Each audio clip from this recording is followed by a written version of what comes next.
Social movement and youth development এই সংগঠন চট্টগ্রাম মহানগরী লালখান বাজার কোতোয়ালি ইউনিটের যুব উন্নয়ন অধিদপ্তর কর্তৃক একটা নিবন্ধিত সংগঠন। এই সংগঠনের প্রতিষ্ঠাতা হলো প্রফেসর শাহাবুদ্দিন, যিনি চট্টগ্রাম ইউনিভার্সিটির ম্যানেজমেন্ট বিভাগের প্রফেসর। উনি বর্তমানে লন্ডনে অবস্থান করতেছেন। লন্ডনে কমনওয়েলথ স্কলারশিপ পেয়ে উনি পিএইচডি করতে গেছেন।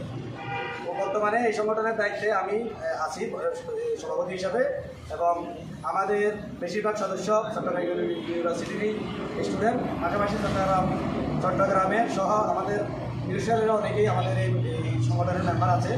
তো আমরা তিনটা উইংয়ে কাজ করি। আমাদের হলো এনভায়রনমেন্ট, হেলথ এবং এডুকেশন। তো আমরা প্রথম অবস্থায় এডুকেশন এবং হেলথ নিয়ে অনেক কাজ করেছি। এখন বর্তমানে যেহেতু এনভায়রনমেন্ট একটা আপনারা জানেন, গত কিছুদিন পূর্বে আমরা যে বিশ্ব উষ্ণতা অনুভব করেছি, এই উষ্ণতার কারণে আমরা যে আমাদের দেশে মানুষ যে পরিমাণ গরম, আমাদের যে মিডল ইস্টের যে পরিমাণ গরম আছে, এই অনুভূতিটা আমরা এখানে পেয়েছি। এটার অন্যতম কারণ হলো আমরা জলবায়ু পরিবর্তন এবং আমাদের দেশে বৃক্ষ নিধন। বিভিন্ন কারণে আমরা কলকারখানা, তারপর আমাদের নিজেদের প্রয়োজন, আমরা ঘর বাড়ি, বিভিন্ন কারণে আমরা যে পরিমাণ গাছ নিধন করেছি, আমাদের এই পরিমাণ আমরা কী করি না, গাছ লাগাই না। তো এই নিরিখে আমাদের এই সংগঠন 2018 সালে প্রতিষ্ঠিত হয়েছে। প্রতিষ্ঠিত হওয়ার পরে প্রায় 2019 সালে 20 সালে আমরা প্রায় 80,000 গাছ লাগাইছি চিটাগাং বিভিন্ন জায়গায়, এবং মিরসরাই বিভিন্ন জায়গায় প্রায় 30,000 গাছ আমরা বিতরণ করেছিলাম, বিভিন্ন জায়গায় লাগিয়েছি। তো তারই নিরিখে এই বছরও আমরা 1 লক্ষ গাছ লাগানো টার্গেট নিয়ে আমরা কাজ করেছি। কিন্তু রাজনৈতিক বিভিন্ন সমস্যার কারণে এবং এই প্রাকৃতিক দুর্যোগের কারণে আমরা আমাদের আশানুরূপ ফল পাই নাই। এরপরও আমরা প্রায় 10,000 গাছ নিয়ে এসেছিলাম। এর বাইরে আরও প্রায় 5,000-এর মতো গাছ আমরা চিটাগাংয়ের বিভিন্ন প্রতিষ্ঠানে লাগিয়েছি। এখানে আমরা আজকের এই আয়োজনে প্রায় 10,000 গাছ আমরা বিতরণ করবো বিভিন্ন সংগঠনের মাঝে। পরিবেশগত কারণে যে ভয়াবহ বিপদের সম্মুখীন হচ্ছি, এই সম্মুখীন থেকে যদি আমাদের বাঁচতে হয়, আমরা নতুন করে পরিবেশ রক্ষা করতে হবে। পরিবেশ রক্ষা করতে হলে আমাদের গাছের চারা লাগানোর কোনো বিকল্প নেই। আমাদেরকে বলাও আছে, একটা গাছ কাটা হলে আমরা যেন একটা গাছের বিনিময়ে 4টা চারা রোপণ করি, কিন্তু আসলে আমরা সেটা করি না, বরং আমরা একের পর এক গাছ নিধন করে যাচ্ছি। তো এই গাছ থেকে আমাদের পরিবেশ নষ্ট হবে, আমরা অক্সিজেন পাবো। চারিদিকে যেভাবে আসলে শিল্পায়ন হচ্ছে, শিল্পায়নও আমাদের জন্য প্রয়োজন, কিন্তু পরিবেশ ধ্বংস করে, পরিবেশের ভারসাম্য ধ্বংস করে শিল্পায়ন হলে আমাদেরকে তো বাঁচতে হবে, বুঝতে হবে। একটু চিন্তা করে দেখেন, ওখানে মিরসরাই অর্থনৈতিক অঞ্চলে আপনার হাজার হাজার বন্যহরিণ ছিল। এই যখন বনাঞ্চল কেটে ফেলা হয়েছে, হয়ে গেছে, আপনার মারা গেছে, মানুষ ধরে নিয়ে গেছে। এখন সামান্য কিছু যাওয়ার জন্য যে যার অবস্থান থেকে সচেতন থাকবো, এবং যেমন ভাই আজকে যে সত্যি প্রশংসনীয়, যাদেরকে এই গাছের চারাগুলো বিতরণ করা হবে, আপনারা এগুলা নিজ দায়িত্বে রোপণ করবেন এবং এগুলা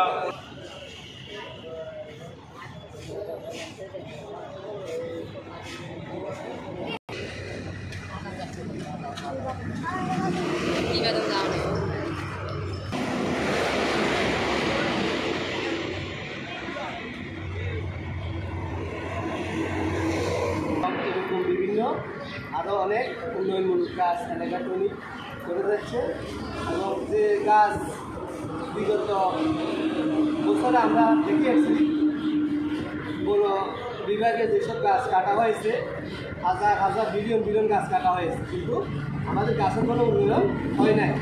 এখন যে উদ্যোগ আমরা নিয়েছে আমাদের বাইরেরা এবং আমাদের আরও অঙ্গ সংগঠন, এর মধ্যে দিয়ে আমরা এই গাছ রোপণ করে আমাদের এলাকার উন্নয়ন এবং সমাজের উন্নয়ন এবং অক্সিজেন এবং যে প্রাকৃতিক এগুলো সৌন্দর্য বৃদ্ধি করে আমরা যে কর্মসূচি নিচ্ছি এগুলো আলাদাভাবে আমাদেরকে সফলতা উদ্ধার করেন।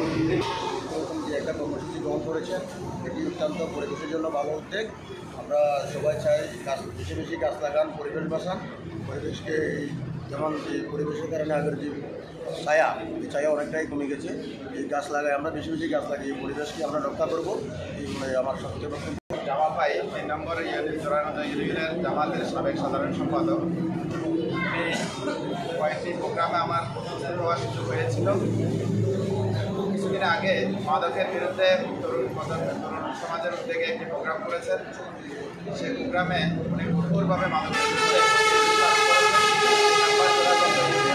কোনো রকমের মাদক চলবে না, মাদক নিষিদ্ধ করা হয়েছে। এবং যারা মাদকের সাথে সম্পৃক্ত, বিক্রির সাথে সম্পৃক্ত এবং যারা এই মাদক ব্যবসায় জড়িত আছেন তাদেরকে উনি আহ্বান করেছেন যে মাদক ব্যবসা ছেড়ে দিয়ে আপনারা আসুন। যদি আপনাদের অন্য কোনো কর্মসংস্থানের ব্যবস্থা না থাকে আমি আপনাদেরকে কর্মসংস্থানের ব্যবস্থা করে দেব। তা আমি পরবর্তীতে জামাল ভাইয়ের কাছ থেকে জেনেছি যে ওনার সাথে যোগাযোগ করেছেন কয়েকজন, তাদেরকে উনি পুনর্বাসনের জন্য উদ্যোগ নিয়েছেন এবং সেটা আনুষ্ঠানিকভাবে আপনাদের কাছে জানিয়ে দেওয়া হবে। এই যে দৃষ্টান্ত শুরু হলো এবং এরপরে আজকে যে অনুষ্ঠানে আমি আসার সুযোগ হলো সেটা যে বৃক্ষরোপণ। আমরা বৃক্ষ যেভাবে নিধন করি আমরা কিন্তু সেভাবে বৃক্ষ রোপণ করি না, বৃক্ষের আমরা যত্ন নিই না। আমাদের প্রেস ক্লাবের সাধারণ সম্পাদক মাইনুদ্দিন সাহেব বলেছেন যে আমাদের অর্থনৈতিক অঞ্চলে প্রায় 22,000 একর জমির বৃক্ষ নিধন করা হয়েছিল, কিন্তু অর্থনৈতিক অঞ্চল হওয়ার পরে সে পরিমাণ আর কিন্তু বৃক্ষ রোপণ করা হয় নাই। এবং সেখানে যে আমাদের যে এই প্রাকৃতিক সম্পদের মধ্যে যে জীবজন্তু ছিল সেগুলোও কিন্তু বিপন্ন হয়ে গেছে এবং এর মধ্যে অন্যতম ছিল হরিণ। সে হরিণগুলোও কিন্তু এখন আর নেই। তা আমরা অনুরোধ করবো যে অর্থনৈতিক অঞ্চলে নতুন করে যে শহর জেগে উঠছে, যেখানে এখন মৎস্য প্রকল্প গড়ে তোলার জন্য উৎসব শুরু হয়েছে, সেগুলোতে মৎস্য প্রকল্প না করে যদি সেখানে আবার বৃক্ষরোপণ করে আবার সবুজ বেষ্টনী যদি গড়ে তোলা যায় তাহলে অর্থনৈতিক অঞ্চল রক্ষা হবে, আমরা বাঁচবো, আমাদের পরিবেশ বাঁচবে এবং আমরা সুন্দর একটি মিরেশ্বরাই পাবো। আমরা এই যে 1000 চারা গাছ তুলে দিচ্ছি।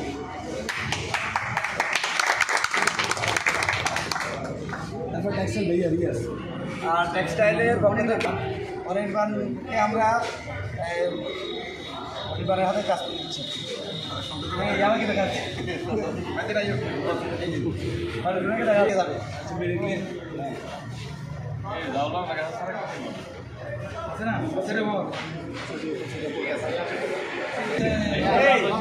এখন কে নিচে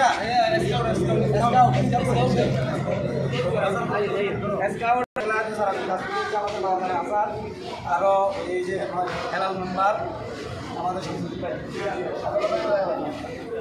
পক্ষ থেকে আইয়ুব খান সারা গাছ নিয়ে